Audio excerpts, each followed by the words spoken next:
8787 اس کے علاوہ toll free number ہے ان کا 1042، یہ اس کے ذریعے خواتین اپنے تشدد کے خلاف شکایت درج کروا سکتی ہیں۔ اس کے علاوہ حکومت پاکستان نے پنجاب تحفظ تشدد ایکٹ 2016 منظور کیا۔ اس کے اہم خدوخال درج ذیل ہیں، یہ میں آپ کو اس کے اہم خدوخال میں آپ کو بتا دیتی ہوں۔ حکومت پاکستان تحفظ تشدد ایکٹ 2016 خواتین کو تحفظ فراہم کرتا ہے انصاف کی فراہمی کے لیے۔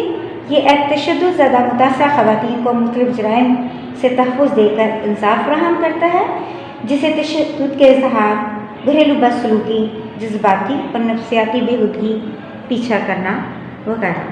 اس ایکٹ کے تحت معاشرہ خواتین کو معاشی امداد مہیا کی جائے۔ قانون تشدد زدہ متاثرہ خواتین کو پولیس تک رسائی حاصل ہو تاکہ اس کو قانونی امداد حاصل ہو۔ تشدد زدہ خواتین کے پسماندگان کو ضرورت پڑنے پہ طبی امداد مہیا کی جائے اور تشدد زدہ خواتین کو پناہ گاہ میسر ہوں۔ تشدد زدہ متاثرہ خواتین کے لیے ٹول فری نمبر جو میں نے پہلے بھی بولے تھے، ایک بار پھر بول دیتی ہوں، 1043 کا اجرا کیا گیا تاکہ خواتین اپنے موبائل یا لینڈ لائن نمبر سے ہیلپ لائن کال کر کے اپنی شکایات درج کریں، اور SMS نمبر ہے ان کا 8787 کے ذریعے پولیس سے رابطہ کر سکیں۔ یہ ہے بچوں آپ کا جائزہ نمبر 2، خواتین کو بااختیار بنانا۔ اللہ حافظ۔